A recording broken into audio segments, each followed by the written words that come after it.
Hello. How are you? Welcome. Good afternoon, good morning, good evening. If you are watching us live, say hi. Tell us where you're watching from.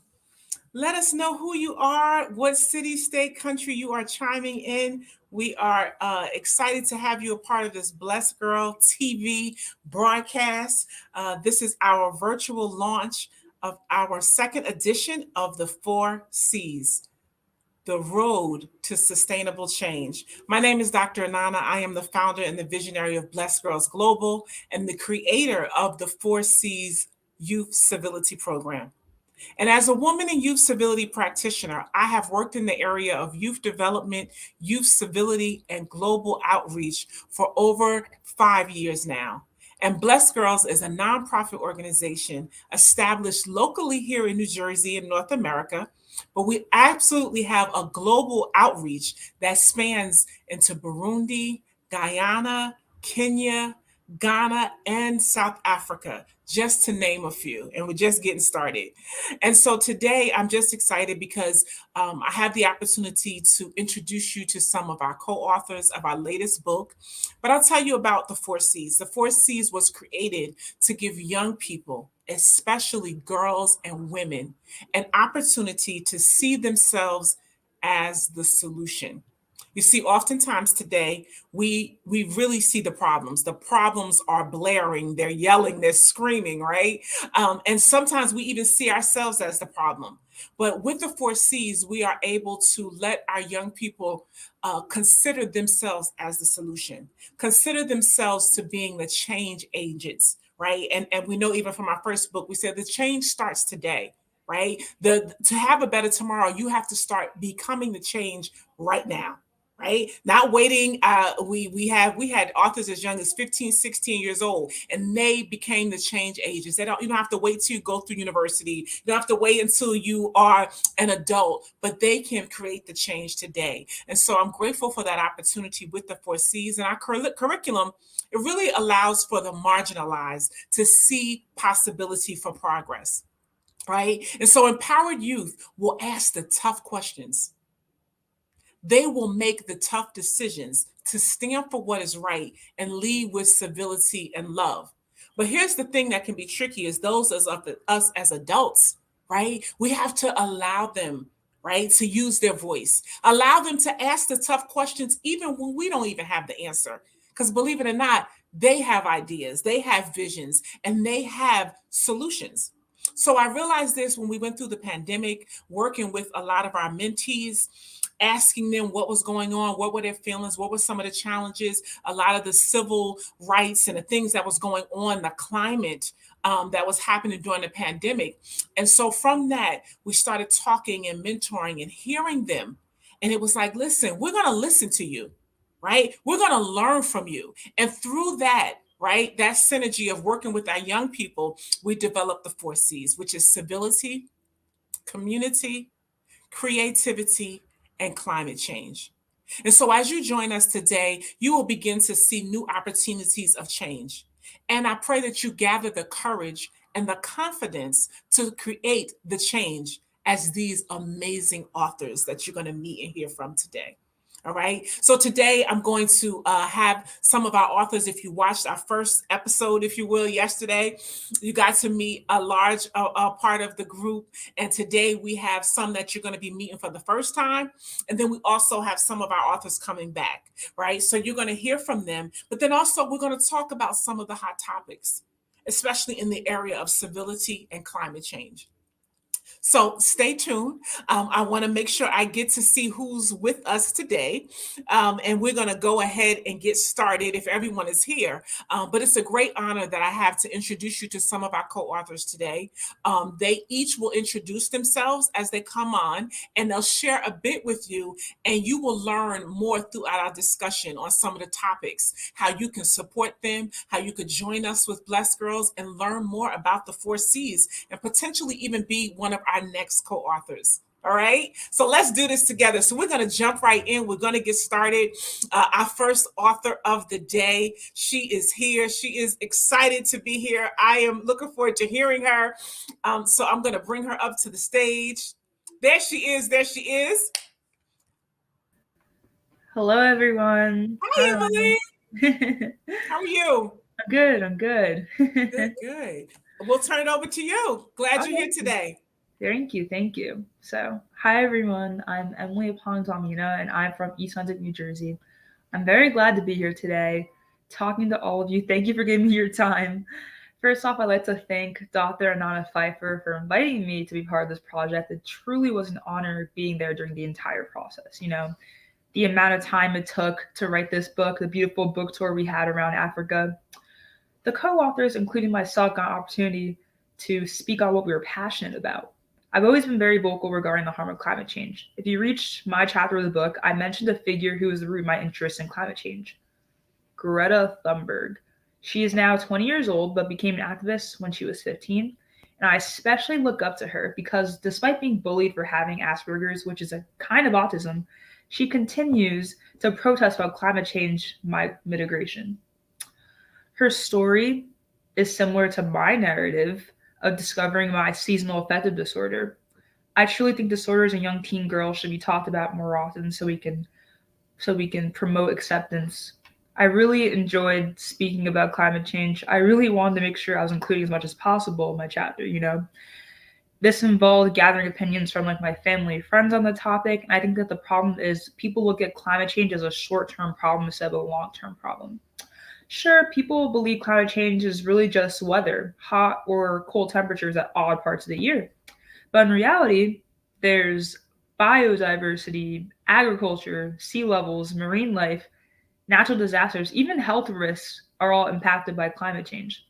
And despite already having the book published, I continue to do research on climate change. I even take a class at school committed to the effects of climate change. I was 16 when I wrote the part of the book, and I am now 17, almost 18, and I'm looking forward to future campaigns and fundraisers regarding climate change. Especially when I go out to study at college, I especially look forward to it. I guess it's always important to remember that one person can make a difference because the more inspiration, the more change. So I'm glad everyone was able to enjoy the book, let's say. I'm on mute. I'm back. All right, there we go. Well, thank you, Emily. You know what? When you speak about climate change, and there's something called climate justice, climate, and even the alignment with civility, right? And considering our climate. I thank you for your perspective and giving those examples. And so I want to make sure, you know what, you are here in New Jersey, right? And you are very active in a lot of things in regard of community, which is another one of our C's. And you're very active and worked in the areas of civility as well. So, can you share with the audience just some of the things that you do here and different organizations that you serve in regards of community and civility? I know a little bit more that you can tell the folks. Tell us a little bit about what you see and what's happening in your community locally here in New Jersey, and even if you see any synergy and things, because I know you're from Ghana, your Mhm. family, and I know you've had the opportunity to travel there. See, I'm pulling you a little bit more. Yeah. So even that community, right, and your family and the culture that that you live here, and then going to experience it in Ghana as well. Anything that you want to share and give the people in that space also is covering some of the other C's. Yeah, of course. I actually volunteer with the Youth Council, which is an organization for young teenagers in my town. And part of the things we do are a bunch of like park cleanups or going around and helping like other cities. And I've noticed that, of course, climate change is a big impact when it comes to the park cleanups. Like, I see a bunch of like trash everywhere, and all I want to do is just you know, become I just want to like talk to people and like spread it out to the whole world that of course it's the little things that matter that are limiting the years on earth, of course. And like you mentioned, like I go to Ghana, like I see the complete different perspective of life over there. It's very different from like where I live in New Jersey, of course. In Ghana, they don't have as many resources, so it's kind of hard to prevent these things, because it's thought of like a third world country. So they don't have as many resources to prevent the they don't have as many resources to prevent like a bunch of the like aspects of climate change, you know. Yeah, you know what? I know in traveling, and we are so, being here in North America, being in New Jersey, right? There's so many things that we take for granted in that space of waste.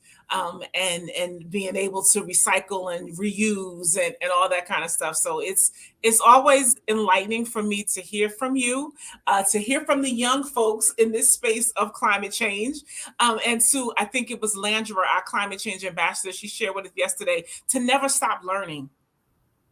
Like I learn every single day, even if you follow a page on climate change, even if you follow hashtags, like you're like, really, what, you reuse this, or what, I think it was like utensils, like forks, plastic forks and knives can never be broken down or something. I'm like, how many times where instead of using plastic, right, just out of convenience, there's so many things that we do out of convenience, but not knowing the long-term effect of it on our climate change, on our earth, on where we live, and I want to be here for time, for our generations to come. So I think always being open for learning, right, and to hear and understand more in this space is For sure. certainly something to do.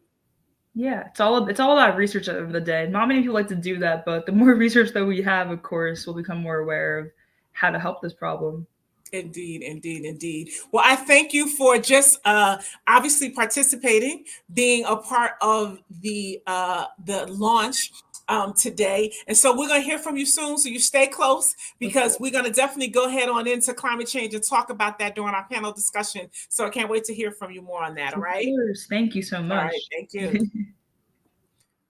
All right. All right. So next up, we were here in North America, but we're heading to South America.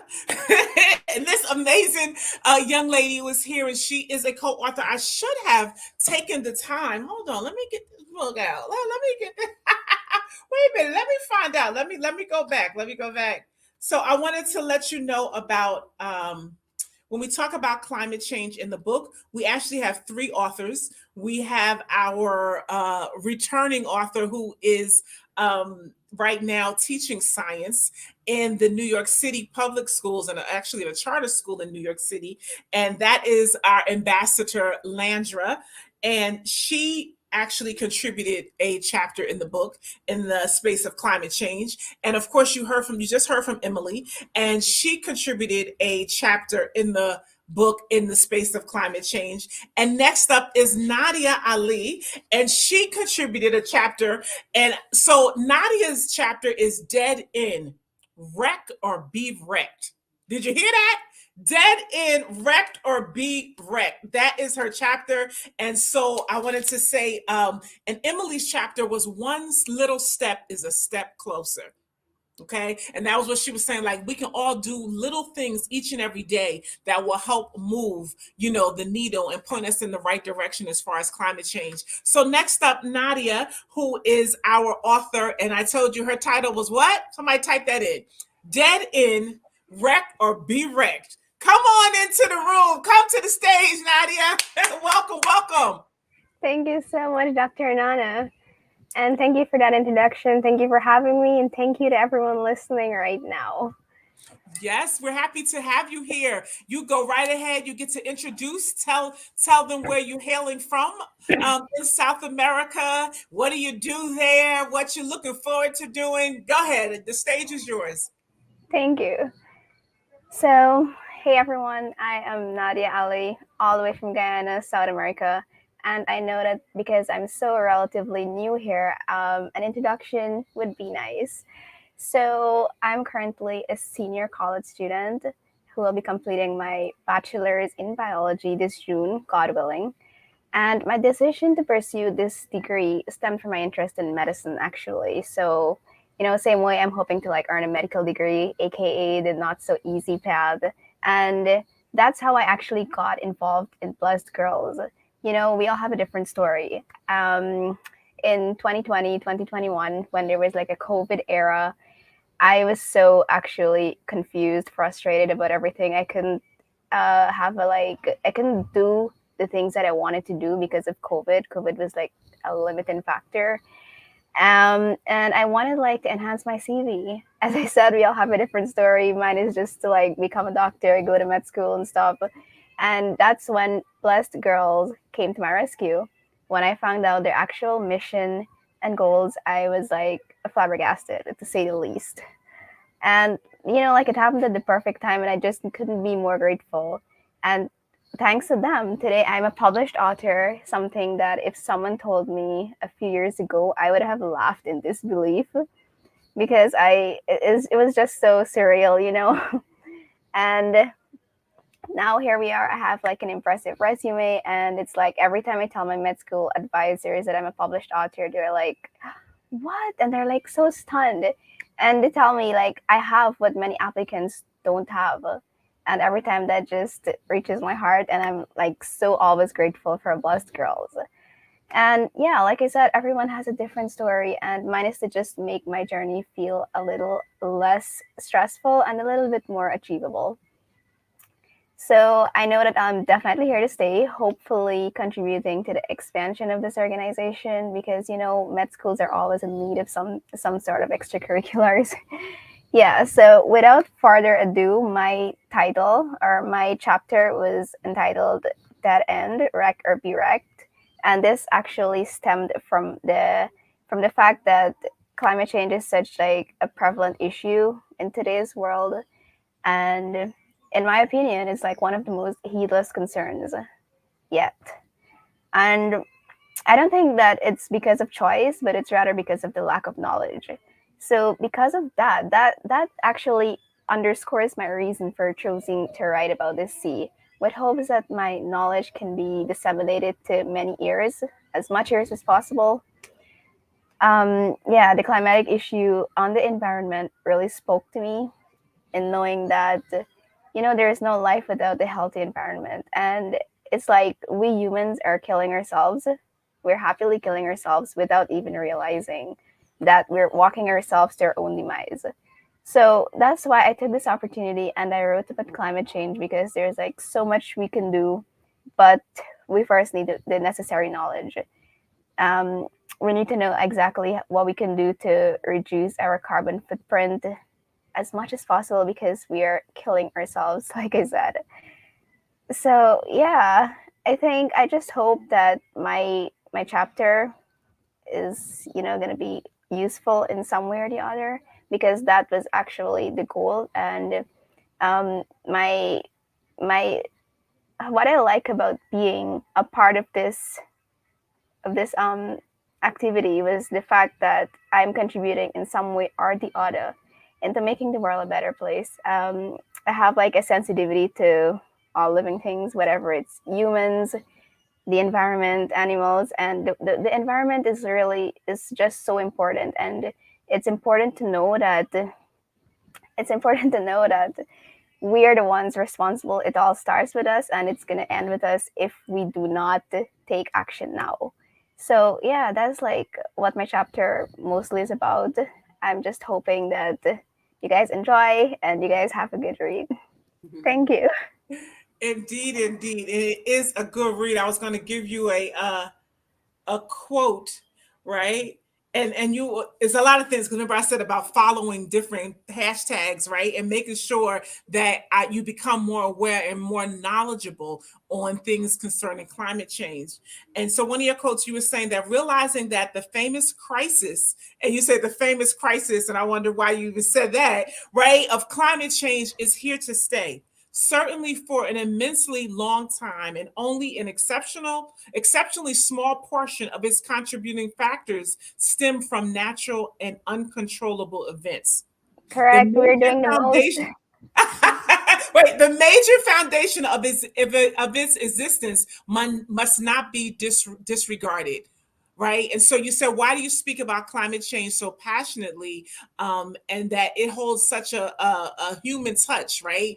And the rule number one is the cause of climate change crisis must never be swept under the carpet Rule number or one. nullified in any way. You remember that? Yeah. So I love this because hearing from you guys puts things in a lot more perspective for me. And I love the fact that, like you said, through the pandemic, we were able to learn more and consider that even though you're in South America, I'm in North America, those on the continent of Africa, like we are still That so connection, yeah, that connection was really there. yeah. Yeah, we're more alike than we are different, and knowing and understanding that the things that I do and I take for granted and the things that I waste and that it can affect someone in India, right? That's just how it's just so amazing how it closes the gap and the community, right? That we are still all one, the human race, right? And how we affect each other in such a major way, and to consider that. So I'm grateful for that. One thing I always try to show how the C's go together. You certainly are about your community and helping your community in the space of climate change, but also in healthcare. So, can you tell us some things that you do as you are an aspiring physician, MD? We already know it and claim it. It'll be Dr. Ali soon. But tell us about some of the things that you do in the community, even in that space of health, if you will. Okay, so I'm involved in volunteering. I do voluntary work whereby I serve an organization, namely Guyana Cancer Foundation. I know the name sounds a bit misleading, but um, they do like medical outreaches in different communities, various communities that are underserved. So we go there, it's like a group of us, pre-meds, medical students, doctors. We all go and we provide the medical health care to them, like very basic stuff, of course. If they need like a specialist, we just refer them to hospitals. But generally, we go take their vitals. They get to see doctors, and believe me, a lot of them get help through that very small deed that is done. So yeah, that's what I do, and like I'm so happy to be a part of that. Yeah, yeah. So, and tell me, why do you do that? Why do you feel compelled to do that? And we know from even, and you'll hear from some of the authors that have traveled with us, and were able to give back, and even that serve even our pads and panties. How does that impact you when you are able to go and serve those that are less fortunate than us in this space? It impacts me in knowing that I'm making a difference in someone's life. Like I mentioned that I have like this sensitivity to all living organisms or all living deities, whatever. So like when I go and I help people, like a lot of them, there has been many instances where I see people like, oh God, thank you for your help, or God bless you. It's always like God bless you. Like you can see that relief on their face, and it makes you just feel so it gives you a weird feeling, like an unexplainable feeling of satisfaction. Yeah. Indeed, indeed. I always say you go to give, but you actually are receiving at the same time. And when you go with that intent, that's why when you give, you can't give with a closed hand, right? But as you give something, you release something. Yeah, You always receive it definitely. too. Yeah, yeah. So that's good. That's good. So we're gonna go ahead and we're gonna open up our panel. If you are all everybody's here and ready, I think there still might be coming in. I think we just lost someone, but we're going to go ahead. We invite you all. Each author has their own books.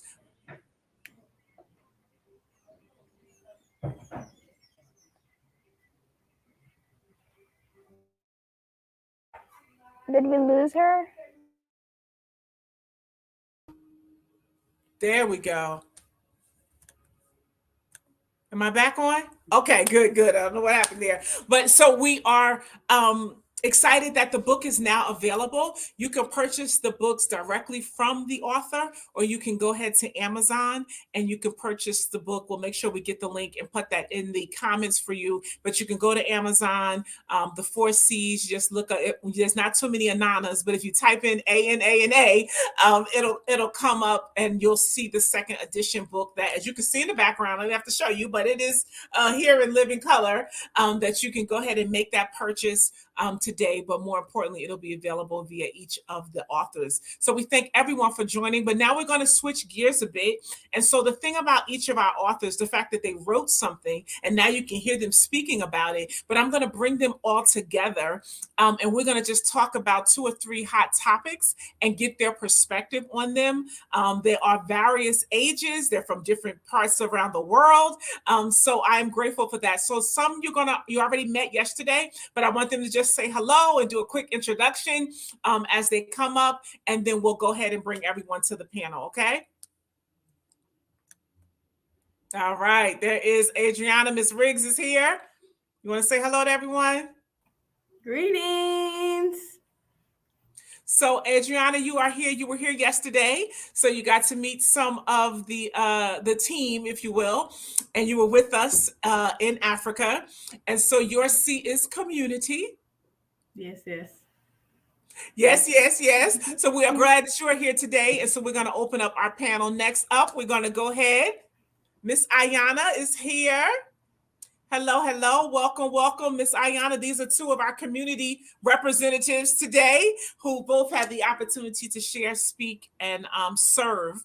Yeah, share, speak, and serve. That's what this 4C thing is about, huh? Yes. As well as writing in the area of community. So we're grateful that you are all here today. All right, we're going to bring Emily back up. Here she go. She's back. Let's see if Nadia is here. I believe I am here. All right. So here we go, guys. So we're gonna talk about, we've already in the area. Let's stay with climate change, because I think the one thing, and we want to hear from everybody's perspective on that and how you see things is really important to me. And so I read, and this was always hot, right? If I can say that, because I see Simone is here. Simone was she was our youngest co-author. She was in the book and she wrote on creativity. She was in the first edition of the book, and she was 15 actually. So our youngest author ever. And so some of the topics that if we stay in the space of climate change, I really want to hear from you all. I've read that the first one was the Antarctic sea ice hit record lows again. And this is something else too, but scientists wonder if it's the beginning of the end.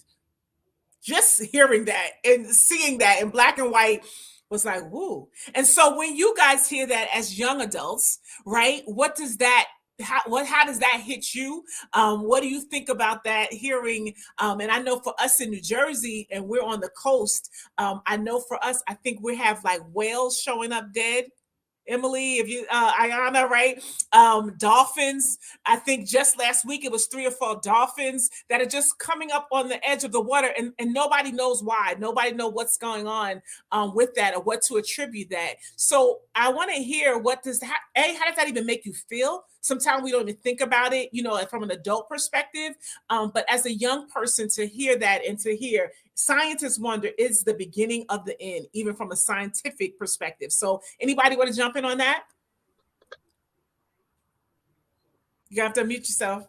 I'll say, like, I love how I feel like Landria has said it, and I think maybe Nadia has said it, that it can take time. So we just really need to like give it some energy, like, and really be educated. I don't think we're educated. And so I just encouraging those that are in tune with climate change, continue to educate me and us all so we can come together to do what we can do. Like I feel like maybe Landra has said maybe a little while ago on another talk about maybe there's something that we all can do.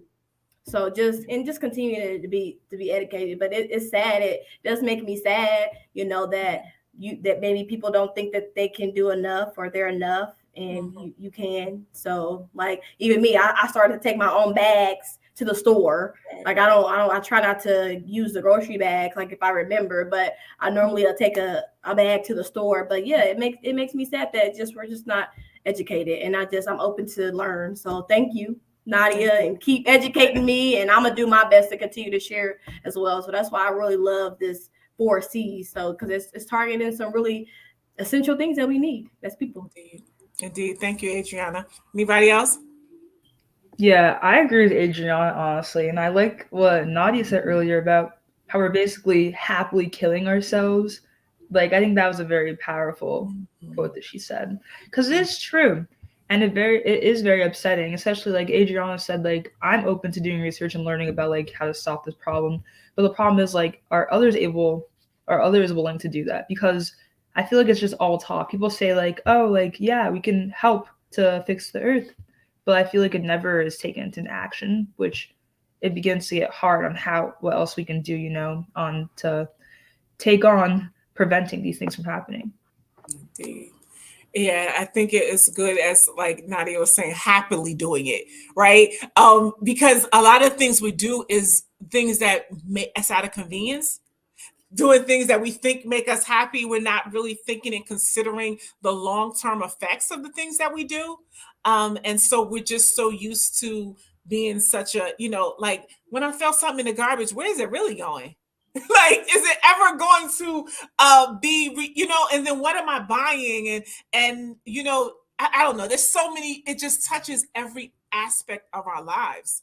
That's how I really feel in learning that. And even when I'm going to buy new sneakers or going to buy a new pair of clothes, like, did I really need those new pair of jeans? Or can I go to the secondhand store? Or can I work with what I got and put a new button on the sweater that I already have? I don't know. I mean, but it has me. I just went to the dry cleaners because I'm like, no, we're gonna fix some of this stuff. I'm not going Right. to just buy and be what's that? That whole consumerism. What's the word, Nadia? Tell me. I see Landra is here. If she was on, she could really tell me what the words are.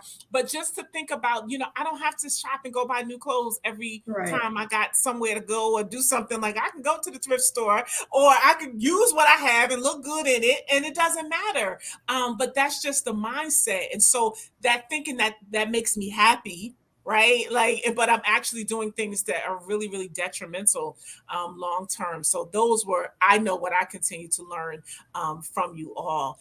Anybody else? And I want to always say the emotions, like, to even hear that part, like, is this the end? And now you guys are just starting your lives, right? And so to hear these things and see these numbers in this space of climate change and the things that are happening, like, how does that even make you feel and things that you're considering? Yeah, for me, I would You're definitely on say mute.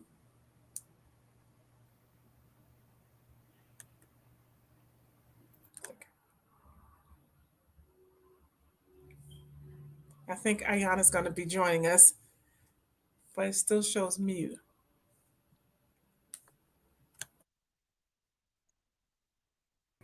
can you guys hear me? Okay, I'm sorry. But I would say, like, even to second that, like, I feel like every time I go outside and it's cold one day and then it's like super duper hot the next day, I'm like, I'm scared. Like, what is going on outside? Like, what is going on? Like, it's freezing today. Yesterday it was like really warm. Like, it feels like it's spring. Like, spring wants to come but it doesn't want to come. And like, I'm always contemplating and contradicting myself because I'm like, I'm nervous. Like, I don't want to die. Like, I just feel like I haven't did much. Like, I'm just now starting to go out and try to like do stuff. Like, I'm not ready for anything that they trying to put out in the atmosphere for to happen. And I feel like, from a very personal perspective, or from a young perspective rather, as young people, we have like big dreams. We want to like explore the world and do a lot of things in the future. But then knowing that climate change is going to destroy all of those destinations, it's going to destroy so many things by the time we are even ready to experience. So what's the question is, like, what's there that's going to be left for us, really? Yeah, that's what I feel in a lot of ways, and that's again what the Four Cs is about, is really creating that platform. Like, these are real feelings. There comes a level of anxiety, of concern that I know that young people have, right? And so you don't even know how to necessarily express that. And so I'm just grateful that you all are coming to the stage, coming to this platform, and helping other young people that look like you, sound like you, feel like you, to have this space and this platform to be honest, about some of these things, and let's talk and consider what we can do. So that's I'm happy about that. One more on climate change that I want to just talk about. I think because a lot of times I think we would say, well, we're talking about it for me, right? It was like what people think climate change affects, right? And so when I say people, I think really like adult people, my age and above, right? That we just think about the weather. Oh, like Ayana was saying, and I feel that way. People are like, oh, I'm glad it's not cold. I'm glad we didn't get no snow. No, that's not normal. We live in North America. We live on the Northeast. We are to have these seasons. And when they are not there, and when you can't tell summer from winter, when you can't tell spring, there's something, right? So most people think it's the weather and how it's going to affect the future, like well off, years off, right? And so in reality, no, climate change actually affects your sea levels, the glaciers, marine life, air quality, land creatures, right? Biodiversity, self quality, agriculture, your present being right now, and natural disasters. So it's so much more than what we think of, so that you think this big pie was only those two things. And we could probably break that down even to more levels, I'm sure, my folks on the line. So climate change is a huge aspect that affects all of us. And it is a part of our civility work, right? It's a part of that. And I'm so encouraged because, like you said, giving folks the knowledge and even the space to grow and learn, and how we can give young people, we can give women around the globe the opportunity to learn and grow in that area is really, really important. I see our brother Thomas is here, hailing from Nigeria. I don't know if he wants to add anything in this space before we move on, because he's in another part of the world. And is there anything in regards to climate change or what you see or experience in your area that you want to share, add to this before we move to the next topic?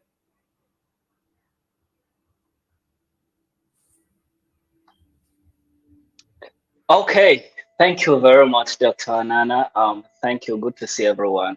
Talking about climate change, and this is where the beauty of Nigeria as a country comes in, because over here, one of the blessings of God, over this nation, Nigeria, is actually the gift of a good atmosphere, a good climate, right? So the change of climate is something that has recently come into the country. We are beginning to see some of these changes just of recent. I think in the last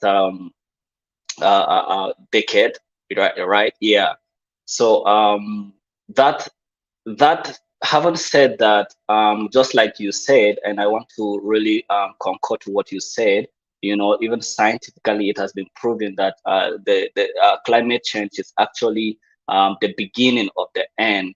And coming from a background of faith, I know exactly this are the signs of the beginning of the end.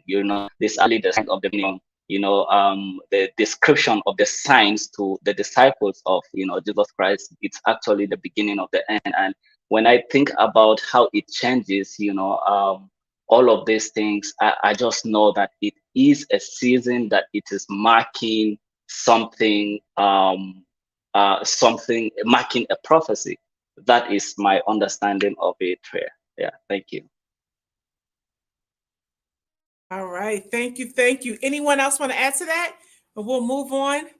So we had our climate change authors between yesterday and today. Shouts out again to Landra. She's in the background today. But as we move on, another hot topic, and it was just in yesterday, it was saying, I believe it was, and we talked about this a little bit yesterday, about a professor who was saying that it really is, the issue is that students are just so disengaged. And so they're really struggling with that because students are just tuned out, zoned out, not participating. And this is at college level, right? So even imagine, so Nadia, I'm sorry, Nadia is college, Ayana wasn't too long ago, look, for myself and Thomas and Adriana, right? But Emily is still in high school. She'll be graduating this year and moving on. But if you can speak to that, and we talked about it a little bit, but just seeing how students are not engaged, and that's the one how can I say, the one goal, one of the major goals of the four C's is to have this opportunity to engage those students. Now, you usually have your top tier students, right? Those that are honors, those that are doing well, they're doing their thing. And then you have those that are right in the middle, right? And they can go left or right. You know what I mean? Like if the right day comes along, they won't do anything, and then there might be, but if there's something that really piques their interest, really taps into their greatness, right? And then you can see them get to the next level. But a lot of times the academia as it is now, the systems don't allow for that, right? So it's either the students that are excelling exceptionally, right? Then you have those that are just getting by, and then you have those that are flunking and just don't care, right? Because nobody even really cared that much about them or to dig into them and give them this opportunity. So I'm so grateful about the four C's and having participants like yourselves, right, to help us to create this platform for students to learn, to grow, and to be engaged, to be educated, to be inspired, to be encouraged. So tell me, what are your thoughts about that? And if we want to go over that a little bit more about engagement, students right now, engaging young people to be a part of the solution. Anybody want to jump in?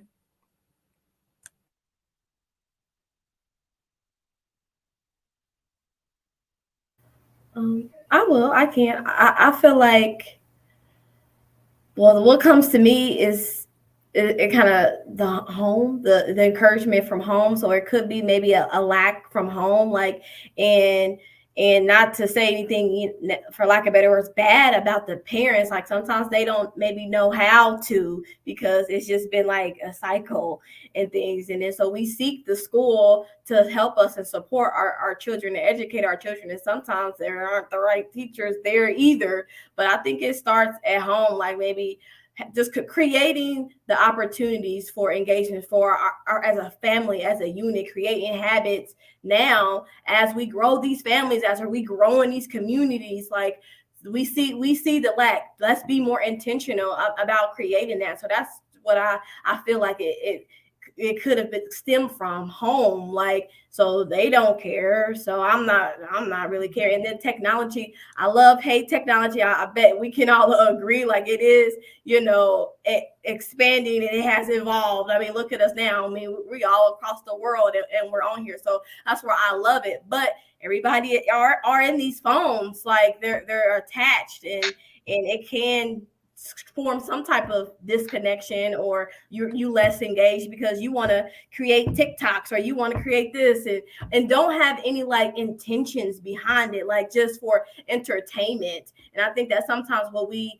maybe forget, that the media and things are there to kind of like distract us, but we can utilize these things to educate us as well. So that's just what I'm encouraging myself and trying to do, utilize social media as a way to educate myself, my family, the community, using technology to educate and have some fun on the side as well, because you can. And let's not forget that, like, but I think that's a kind of a part, like it's been a distraction, in some ways a distraction, and less educating. So, and again, coming from the parents, so we just need to continue to create these opportunities to educate ourselves, to get engaged as a family, as a unit. So it starts here, so that's what I think. Yes, I definitely do agree.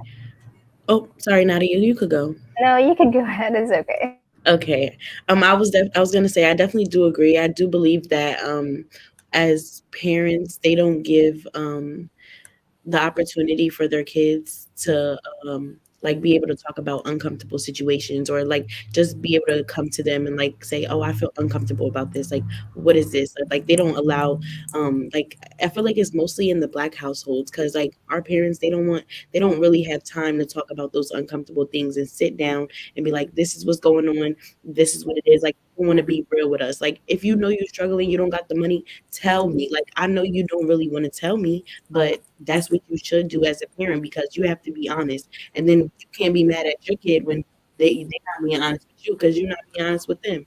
So it's like one of those things where it feeds off and it's back and forth. And like if the parents just sit down, take the time, do what they need to do, and like be more parents and hands on in their kids' life, even though they physically may not be able to be there, then I feel like things will change, and then it'll allow them to be better students, better kids, things like that. You know. Yeah, and I do completely agree with what Ayana and Adriana said. Um, Very personally, I do also believe that there are some intrinsic factors that may play a role as well. Like, some people have social anxiety, and that can be like a major reason for being disengaged, whatever it's in a class or, discussion, whatever it is. But yeah, like there are not many opportunities at the same time to like mitigate these issues of social anxiety. It's so like a taboo topic now, like no one ever wants to talk about it, or you're like embarrassed about the having such a disorder. So yeah, I feel like that's creating that path there that's blocking us from actually being engaged.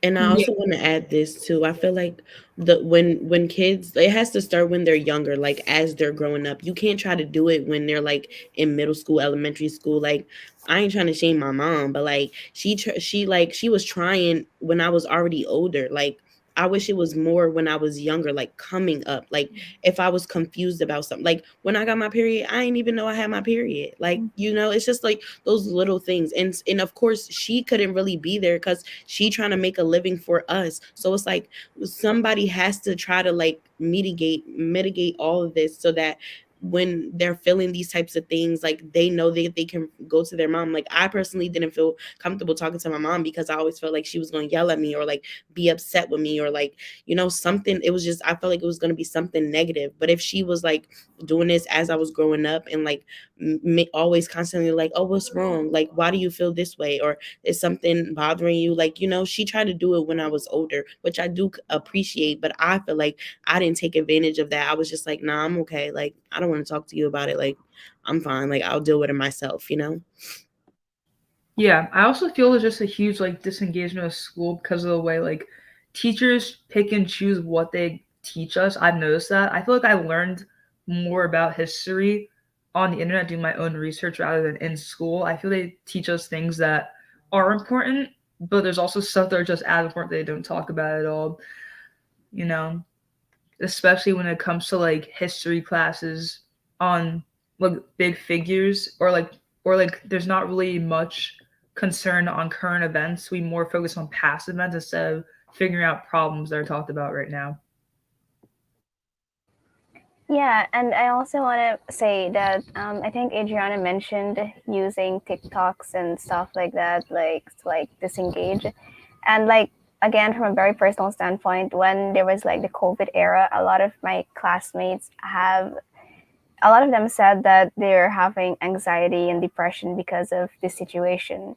So because of that, a lot of people turn to TikToks to use it as a form of coping mechanism to like deal with whatever mental health issues they were facing, and like they found like a bit of peace in those. So like they turned to it and they like kind of like neglected the classes and stuff, and yeah, from they try to like disconnect it from real life. Yeah, I was gonna say like like I'm in college and I'm a communications major, so my major is basically primarily focused on like media and how it impacts us as individuals. So like we've been talking about how like social media, it can be good and bad, and like it's really honing and affecting like the young children and the kids growing up more than it is affecting the older people, because it's like we're always on social media. We cannot distinguish what is good social media, what's bad social media, what's true on social media, what's not true on social media. And so like the fact that we don't have that clear distinction, we just believe everything. And then we be like, okay, well, we every time people don't even look at the news now. Like they say, oh, I get my news from social media. That'd be fake news. Like you're not even learning anything for real. So it's like, come on, like let's be so honest with ourselves. And like I love my teacher. Like He literally does not allow his kids to be like, they don't have tablets, they don't have none of that. It's only for school. But when they come in his house, there's no TV. There's like, he makes his kids sit there and actually play with things, like do stuff around the house, like just interact as a family. Like, you really have to be together. And like, social media, I feel like is good because it allows those things that the parents can't talk about, or the kids don't really feel comfortable talking to their parents about. Like, they go on social media to find that and be those outlets and have those little different support groups, especially for the LGBTQ community. Like, it's there, they have a really, really big support system on social media, and even other things. But like, I know that they have a really big support system because not a lot of people feel comfortable. And then I know, like, some people, sometimes being somebody of color and then you are of the LGBTQ plus community, you don't feel confident like telling your family. Like, you always do things to hide yourself, and then I feel like sometimes that be taking a toll on people, and then that's why they do commit suicide, because they don't get that outlet and be able to talk at home. Like, it all starts in the home. Like, if you just allow your kid to be able to be honest and talk to them, like, you got to stop hitting your kid. Like, what are you hitting your kid for? Like, hitting, what is it doing? Gonna make them do it again. Like, they think you're a joke. It's not doing anything. It's not solving any problems. Like, we really have to be, mental health is a really big thing. And like, in the Black community, it's okay to get therapy. It's okay to talk to somebody about your problems. Stop thinking it's up, you're going to, like, it's a doctor.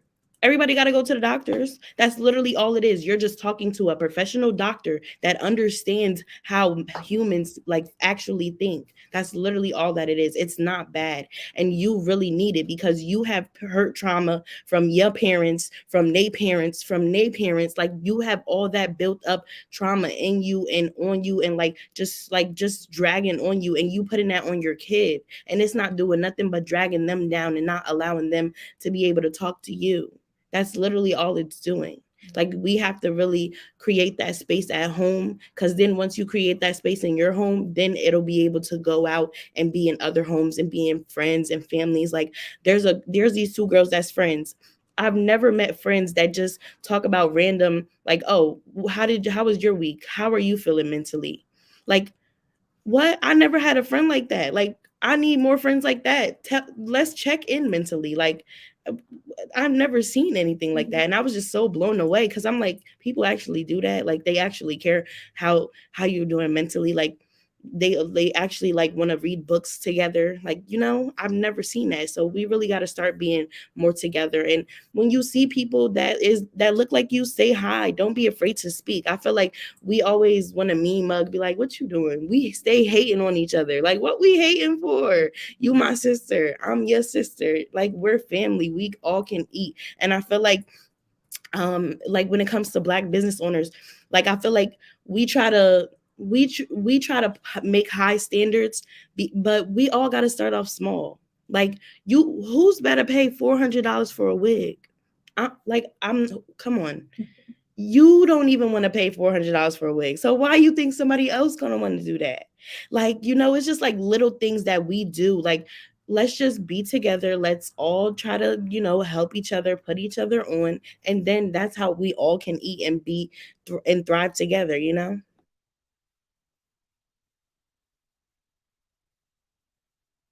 This is good. I don't know about you. I'm learning.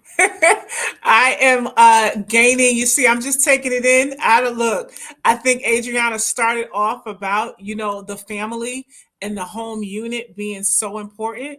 And where you come from is certainly key. And I'm a parent of, and I know I've been guilty.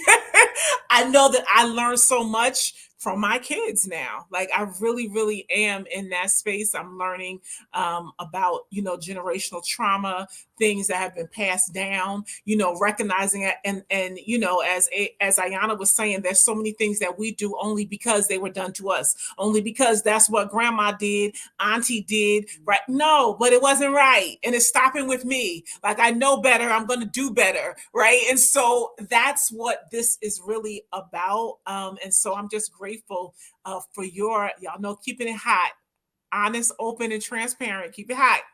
We do this here for your ability to share some of the things, just tapping in and to listen from you all so that you feel safe, to share what's going on because, the enemy is always, lurks in the darkness, right? And so once we can expose these things, right, we can help shed the light on these things for many other parents that are watching, to just even reconsider, like, how am I doing that?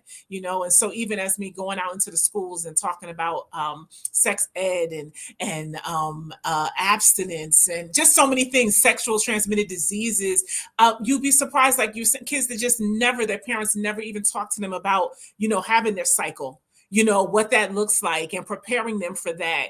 They don't even know what the word is, abstinence, what it means to know, I'm just going to wait.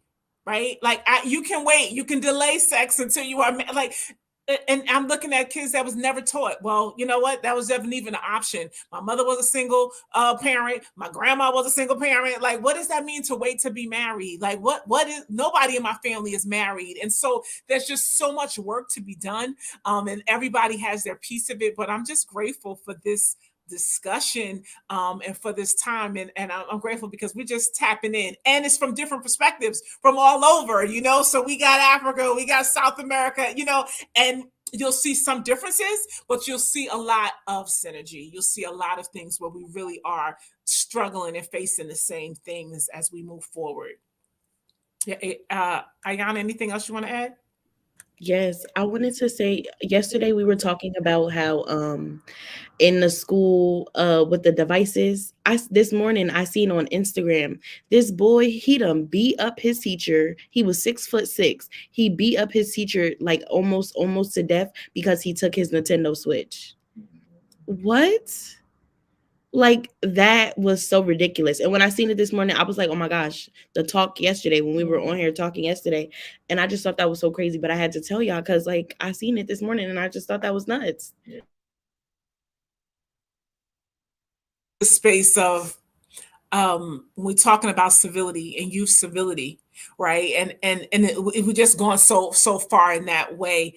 And so why civility is so important, right? And why we have to start, as Ayana was saying, waiting to high school is too late, right? Because we have 6-year-olds shooting people here in the US. We have 6-year-olds coming to school and shooting teachers. We have 14-year-olds killing each other in school. So clearly, and so when we think about even what we do with Blessed Girls and starting at, teenager, that there's a huge opportunity for us to go out there, listen, be the voice, be the light moving forward.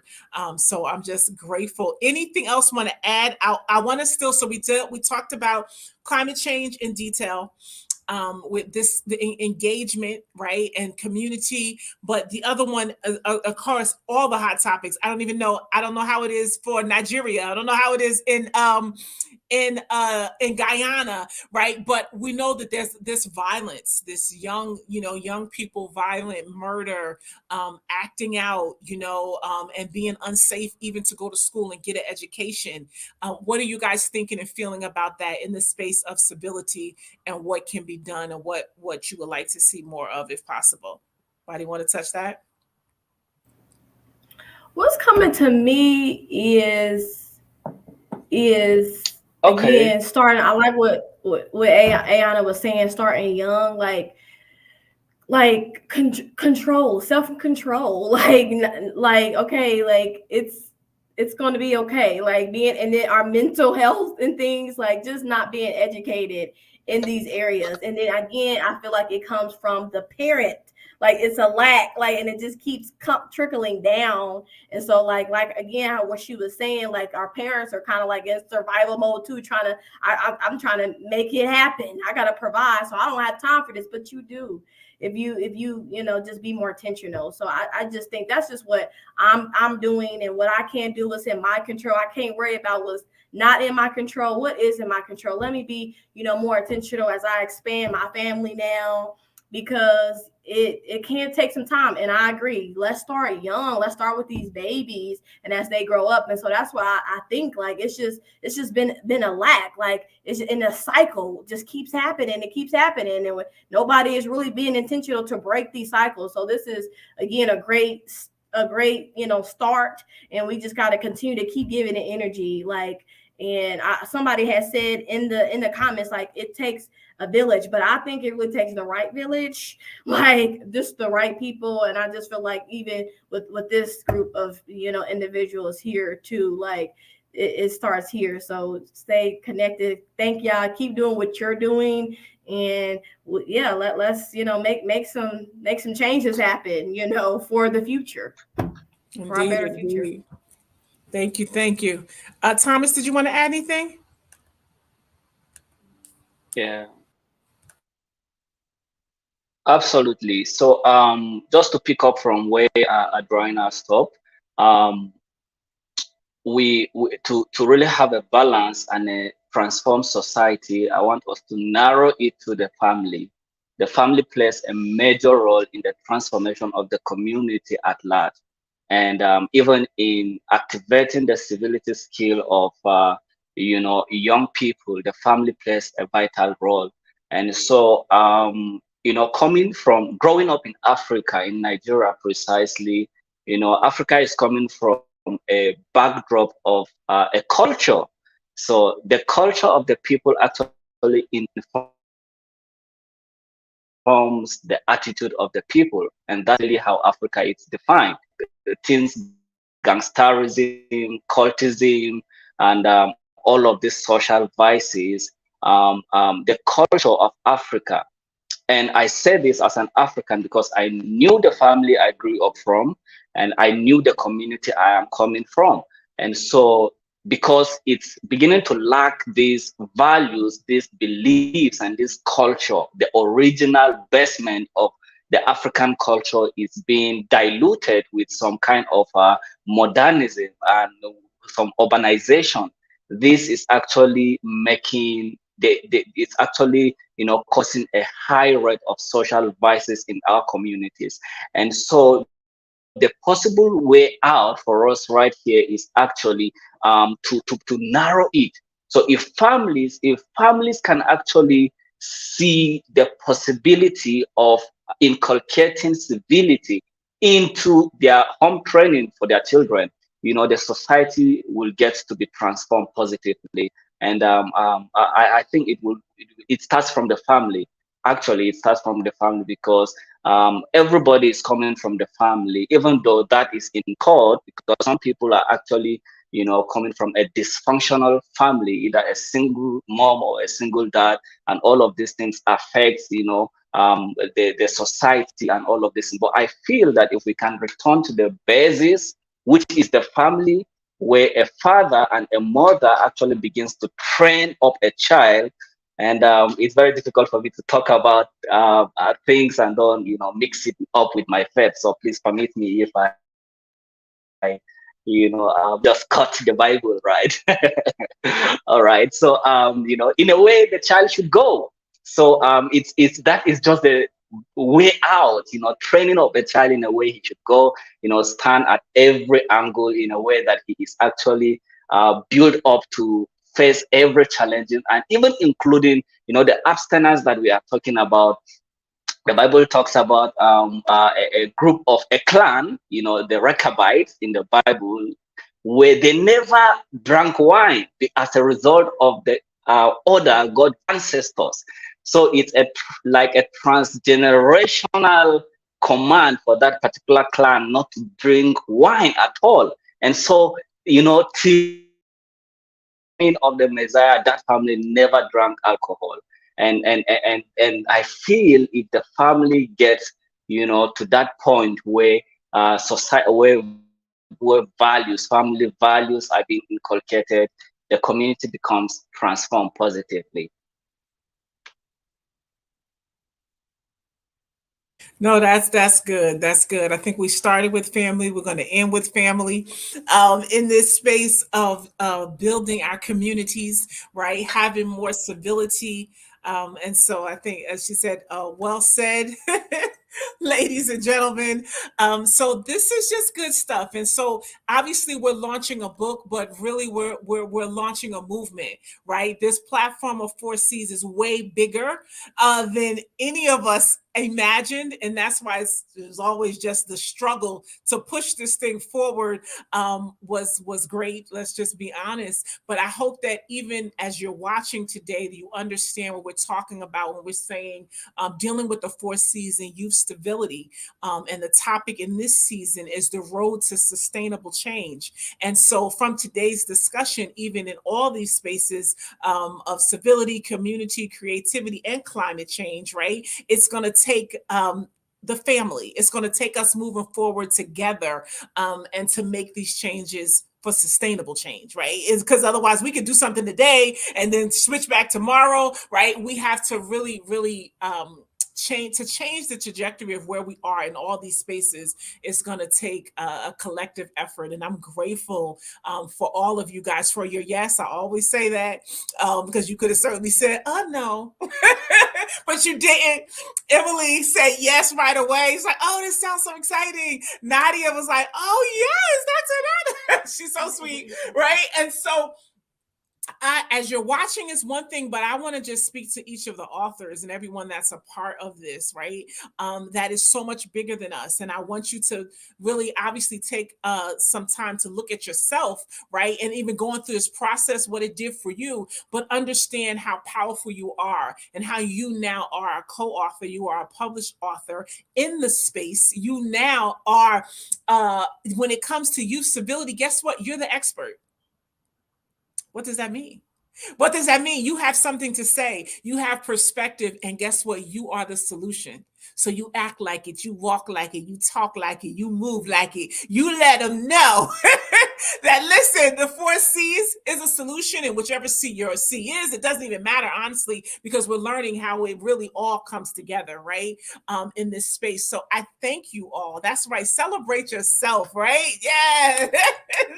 Celebrate yourself in this space, because you know what? I think I can't think it's Marianne Williamson. You know what? Once you understand your identity and who you are, and you move forward in that confidence, it really isn't about you, but it's the people who are watching you. It's the time when you walk in that room and they're like, who is this? Oh, wait a minute. She look like me, talk like me. He look like me. He's standing strong on his moral values and things of that nature.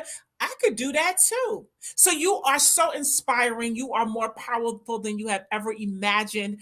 So don't take this lightly. We're going to be doing some amazing things. So I thank you. Our next, I have some by way of announcement since you are here. March 25th, we're going to be doing a youth civility summit, right? And of course, all of our speakers will be here, and then some. We'll have some dignitaries from around the world be a part of that. So save the date for March 25th.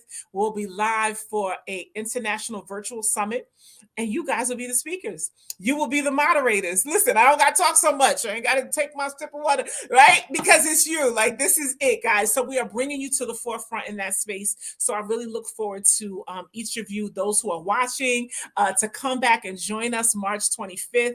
And so I'm going to let each of the authors that are with us today just give some parting words.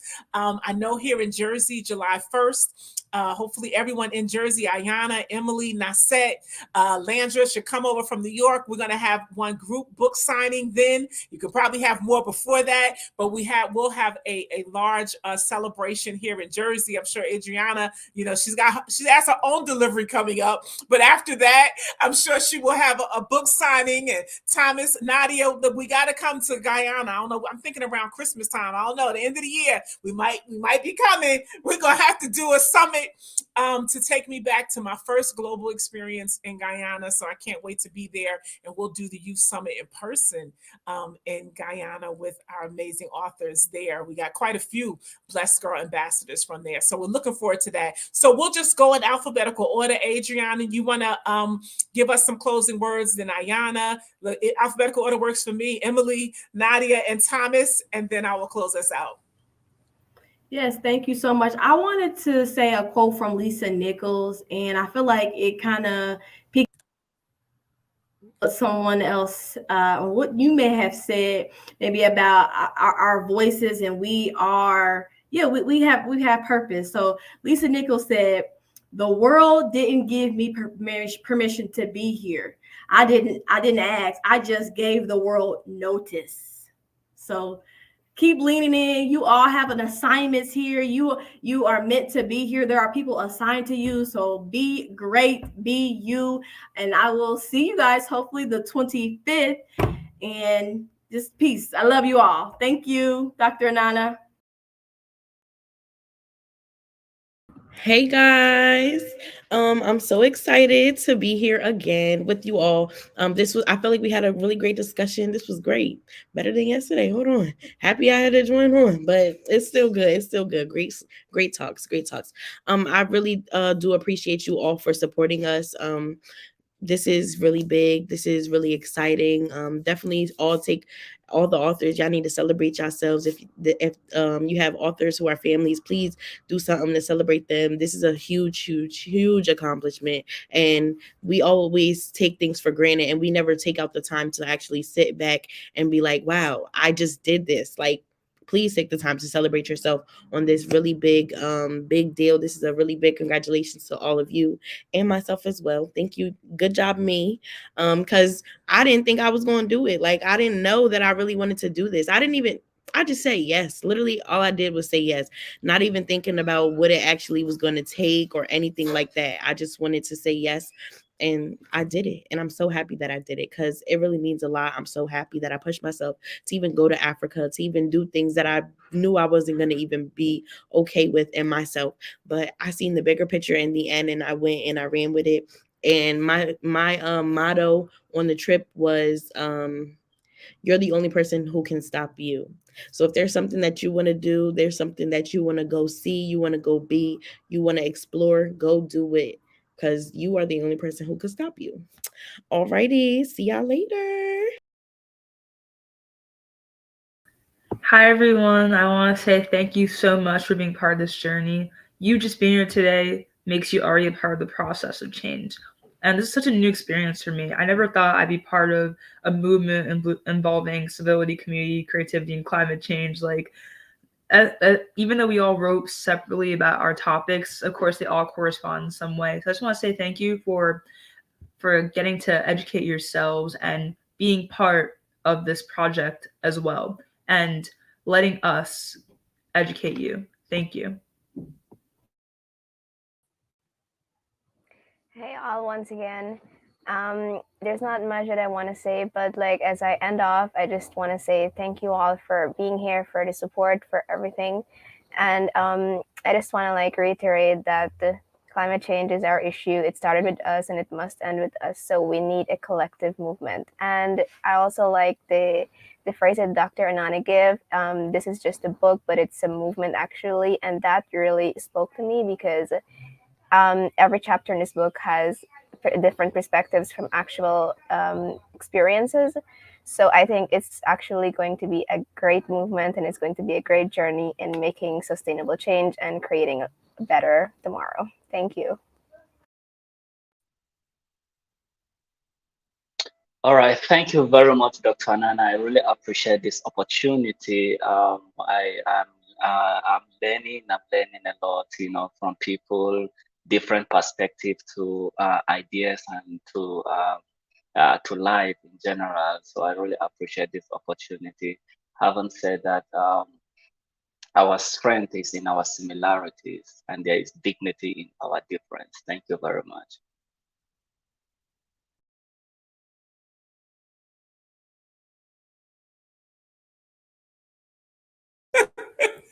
Y'all see what happens to me, right? I'm trying to manage the controls.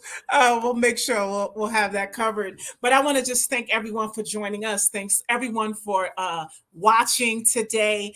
Please, again, make sure you share, right? Because if you just never know what someone could gain and take away from today's session, and what just seeing someone else, hearing a bit of the story. And each of our authors has a story. And so as we move forward, March is Women's History Month. We're going to have a lot of our authors come back and tell a bit of their own story and even highlight a woman in history that impressed them more. So we're just getting started. I told you guys, right? So I want you to stay tuned, but make sure you share this broadcast. Right. And so this is so important to help us get the message out in this space of youth civility and of hope, because there are a lot of young people right now that are really in a hopeless space, that are looking for ways, looking for answers, looking for solutions.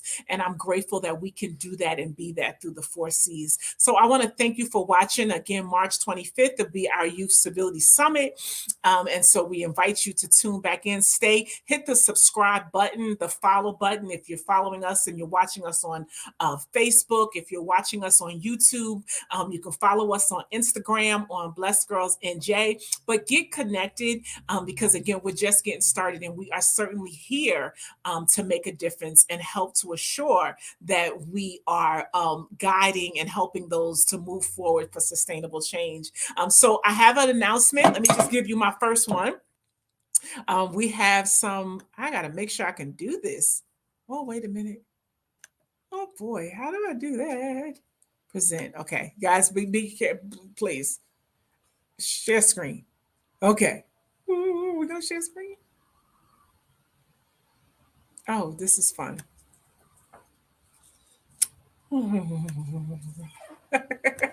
Fun times. Let's see what happens here.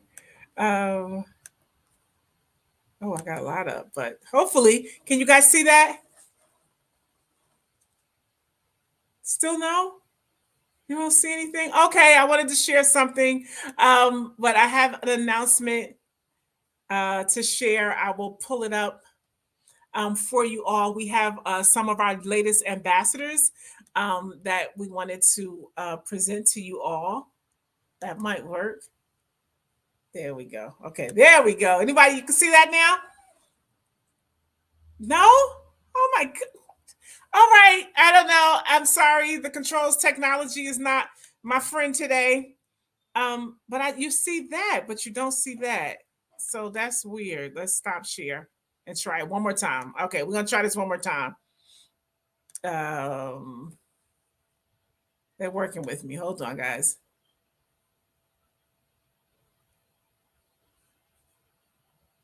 Entire screen. Should we pull it up first?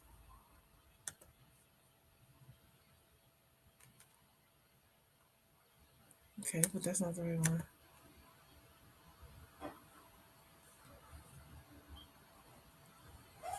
Oh, okay, it's there. So we are announcing just some of our global ambassadors new for this year. We have Felicia in South Africa, Blessy, Burundi, and Canada, Brittany in Guyana. We have more to come because Nadia needs to get on here. I'm looking at it. Bernice in Ghana. So we're just sharing with you some of them you have heard from. So this is just the latest of our global ambassadors. And so we are represented in these various areas. And so we're excited to announce some of our new ambassadors and some of that are returning. So this is just our announcement of global ambassadors. So we thank you. These are all those that are leading the way. They are recruiting. They're growing membership in these regions. So we thank all of our ambassadors. So hopefully they'll see themselves and see that as we move forward. All right. So yeah, I think that was my announcement. Am I still sharing? No, I'm good. Okay.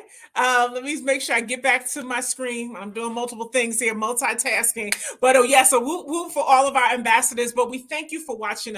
And again, stay connected. BlessedGirls.com, Blessed Girls TV. Continue to like, subscribe, and stay connected to us as we move forward. So we'll see you next in March as we kick off. But I want to just leave you with this quote. And here it is. It's look, our deepest fear is not that we are inadequate.